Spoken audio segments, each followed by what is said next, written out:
All right, good morning. We are, of course, looking at learning from Jesus' Sermon on the Mount. We have got down to Matthew chapter 5, verse 33.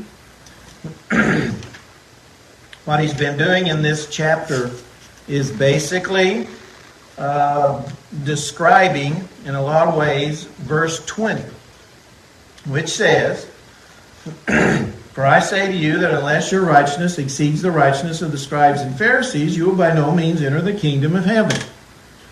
And so based upon that, he shows what exceeding the righteousness of the Pharisees looks like when it comes to murder, when it comes to adultery, marriage, whatever. And so our lesson today is about truthfulness. Truthfulness. And how Jesus is forbidding certain types of oaths. So I'm going to begin reading in verse 33, and I'll read down to verse 37. It says, "Again, you've heard that it was said to those of old, 'You shall not swear falsely, but shall perform your oaths to the Lord.' But I say to you, do not swear at all, neither by heaven, for it's God's throne, nor by the earth, for it's his footstool, nor by Jerusalem, for it's the city of the great king. Nor shall you swear by your head, because you cannot make one hair white or black.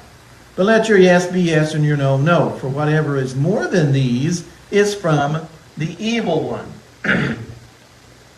Swearing or making an oath, this is Webster's definition. To swear is to invoke the names of deity or other sacred persons or things. Oath is defined as a solemn appeal to God, or to a sacred or revered person or sanction, by way of attesting the truth of one's word. It's the affirmation or the promise supported by an oath. So taking an oath is a means of verifying your words as being true based upon some sacred person or sacred thing. And we'll look at some of those in a little bit. And so, in the Old Testament, vows were actually encouraged. So would someone read Deuteronomy 10, verse 20?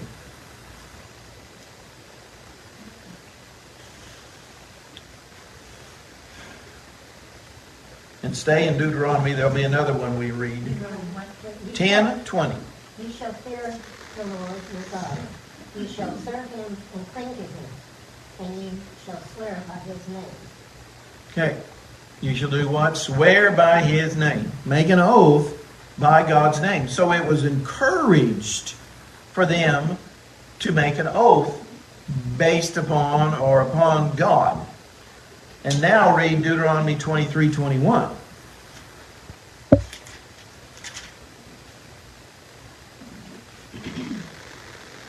"When thou shalt vow a vow unto the Lord thy God, thou shalt not slack to pay it. For the Lord thy God will surely require it of you, and it would be sin in thee." All right. So again, making vows was a part of the Israelites' life. And one more place, Numbers 30, verse 2. There's a lot of other places that talk about oaths in the Old Testament, but this will be another. Numbers 30, verse 2.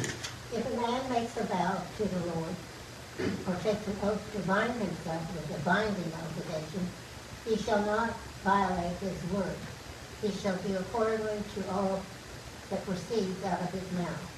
All right, so what we read in Deuteronomy 23 and Numbers 30 say that when you do make a vow, you are to keep it, period.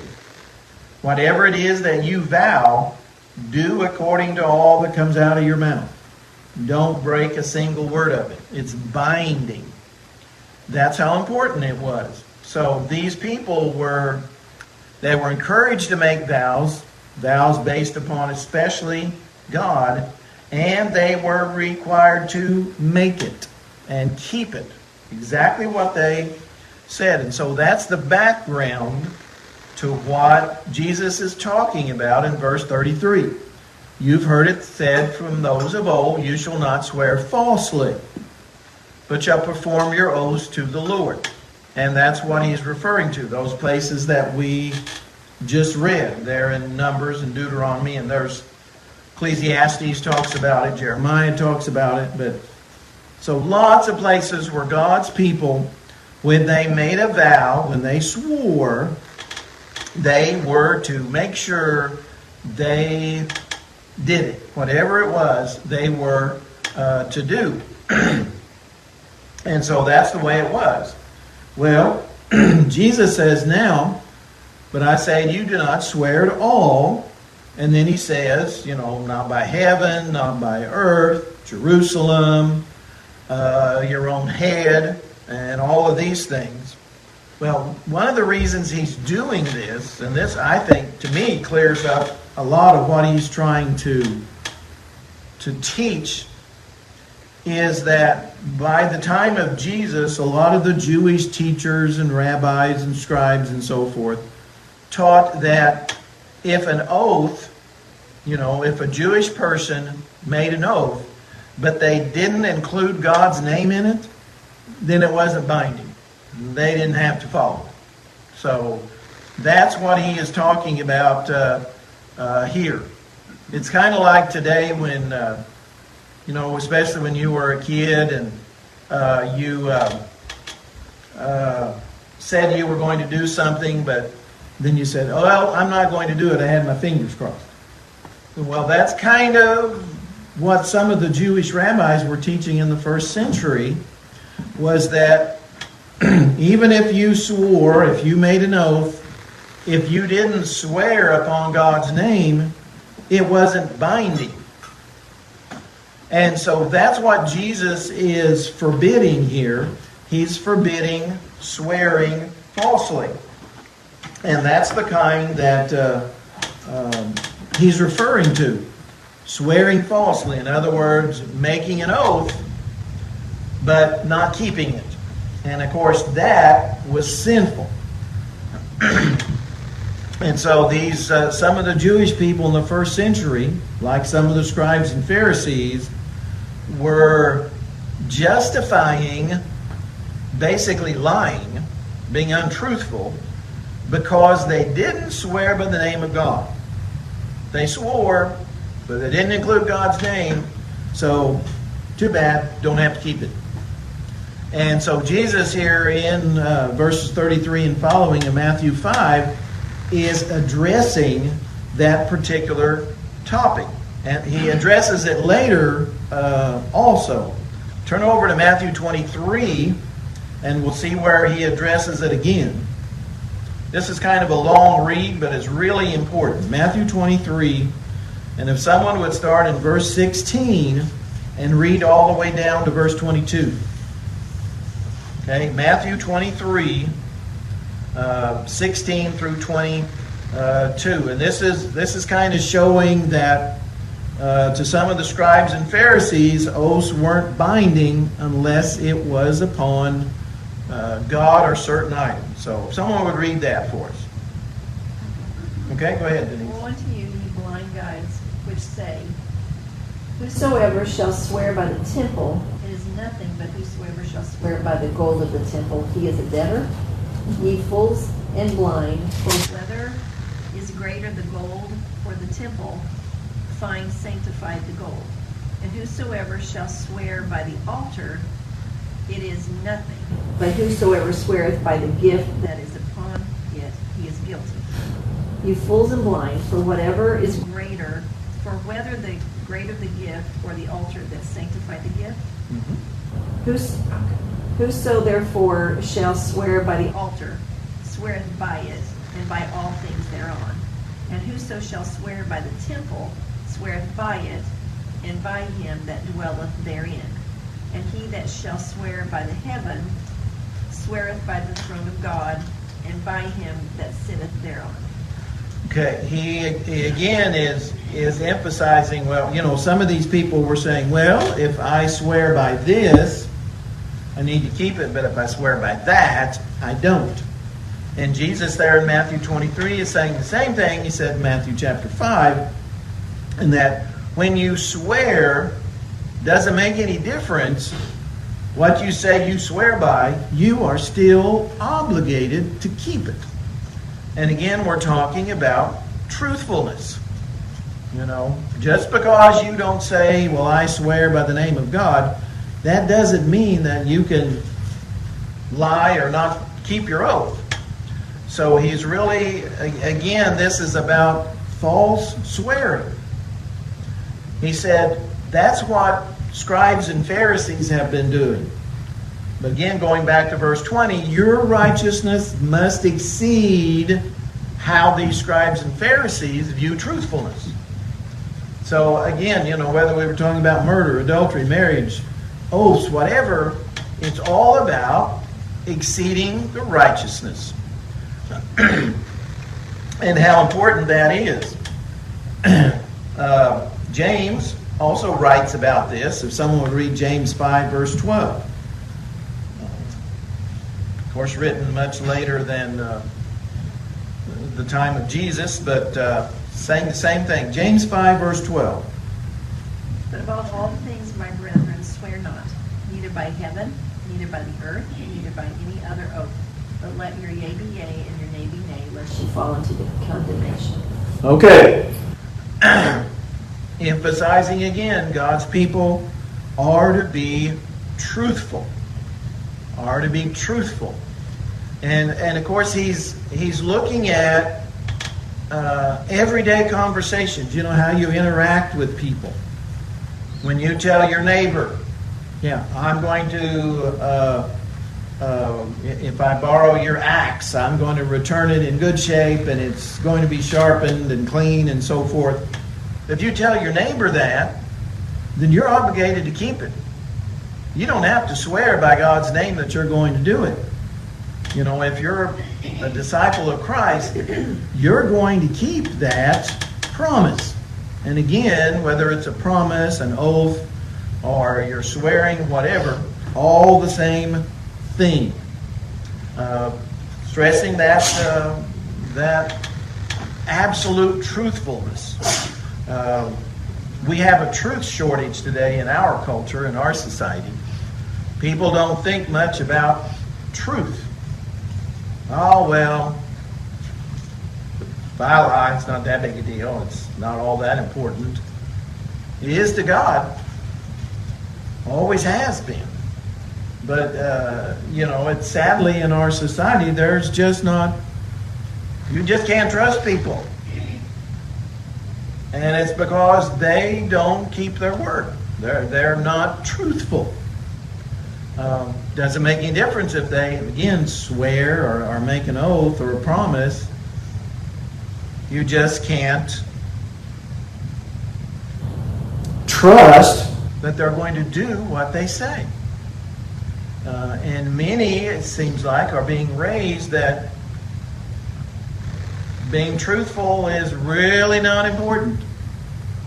We see people in our society, in our culture, that gets away with lying, deceiving, and we see, especially younger people, see them get away with it, and so the lesson is, oh well, it's okay. And so Jesus, here again, he's talking about radical truthfulness. I like that expression. Wasn't original by me, but I like the expression anyway. Radical truthfulness. God's people are to have this exceeding righteousness. That when someone learns that we're a Christian, that we're a follower of Christ, they know that they can count on us to tell the truth. Whether we say we swear by the name of God or not, all right, doesn't make any difference. We're to keep what we say, all right? Jesus made vows. There's nothing wrong with making vows. Jesus made vows, remember, in his trial, I think it's before Pilate. He affirmed the truth. And again, there's no difference between saying that I swear to do this or I affirm to do that. It's all the same thing. And that's why I think it's perfectly fine to, be in the court and make an oath. Nothing wrong with that. Nothing wrong with that at all. I had to do that once, long time ago, when I was in Jonesboro. No, I didn't do anything wrong. It wasn't me that I was there for. But it is Christians, we live in a society where it's not easy to be totally truthful. And that is just sad. I mean, it is. It's sad that that's the case. Christians should never, ever swear falsely. Ever. We just look at, the world and how sad it is that people just are not concerned about the truth anymore. A lot of times we can't trust what we hear on the news. We can't trust what we hear from people in the media. You just can't trust people like you could in the past. And if we learn someone is a Christian, then we should know from what Christ teaches that they're going to tell the truth, even if it puts them in a bad light, even if it causes them harm. Christians should always speak the truth, regardless. Even if we think it's something minor. Oh, well, that's a little white lie. Oh, that's not a big deal. It's a big deal to God. And we'll look at some of those places here in a little bit. But whenever we say something, to us it should be like we are swearing upon the name of God that this is the truth, at least as far as I know it. This is my affirmation. I am affirming to tell the truth. I'm going to tell the truth, again, regardless. And so, when Jesus is talking about swearing here, taking an oath, again, he's this emphasizing not to swear falsely, not to lie, not to tell half-truths. A half-truth is a lie. That's obviously what a half-truth is. It's a lie. So, just think about if our country, if when people heard, well, you're from America, you're from the United States, that must mean I can trust you, that you're going to tell the truth. Think about what kind of society we would have if we knew when people, on TV or radio or on the computer, were telling the truth. Think about how different our society would be if that's the way it was, if that was reality. I think it'd be incredible. Ours, when we say, and we read that in James and other places, when, and like Jesus says in verse 37, let your yes be yes. But when someone asks, did you see this? And we say yes, then that person should know that's exactly the truth. That's what I saw. That's what I did. Or that's what I didn't do. That's how disciples of Christ are supposed to be.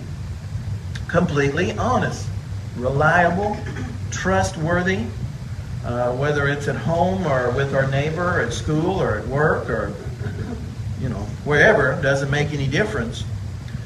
And it doesn't make any difference, who we're talking to. We should always be truthful. Our world, our society is starving for people who are honest, who have integrity, who are trustworthy. That's the kind of people we want in political office. That's the kind of people we want in the legal system. That's the kind of people we want everywhere, regardless. That's what we want. That's the kind of people we want in every case. So, lying, it is. Oh, well, let's read a couple of places here. We've got time. Romans 12:17. Romans 12:17.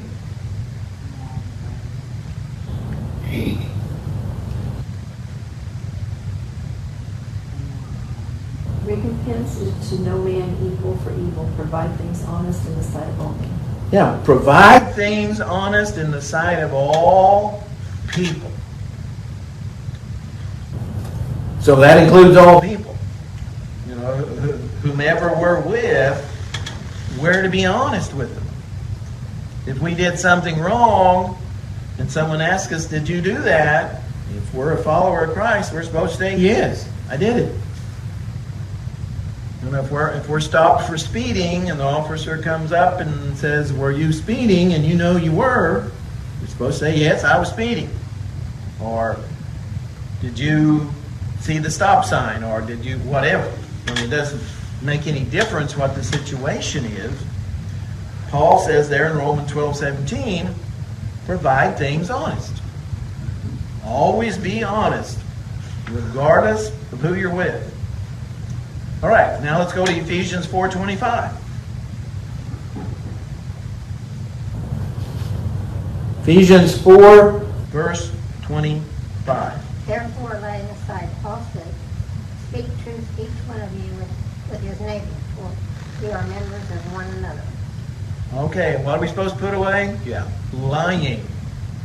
I think when you go to Colossians, there's kind of a similar passage there in Colossians that talks about when you put away the old man, what are you supposed to put away? Lying. Lying. You put that's someone that is outside Christ, that doesn't know Christ, outside the body. That person lies. A Christian is to speak the truth to every man, regardless of who they are. Now, the one that's really troubling, Revelation 21, verse 8. Revelation 21, verse 8. But the cowardly, unbelieving, abominable, murderers, sexually immoral, sorcerers, idolaters, and all liars shall have their part in the lake which burns with fire and brimstone, which is the second death. You see that list? There's some pretty awful things we think. And then he ends with, all liars. All liars. And they'll have their part in the lake which burns with fire and brimstone, what we call the second death. So that's why when a Christian says something, we need to be able to believe him, not 99%, but 100%, that that's exactly right. This goes all the way back to the early days of the church. Clement of Alexander talking about Christians. Christians should lead such lives and evince such character that no one will ever dream of asking an oath from them, because it's not necessary. They know this person is telling me the absolute truth. And truth, of all people in the world, truth needs to be a quality of Christians.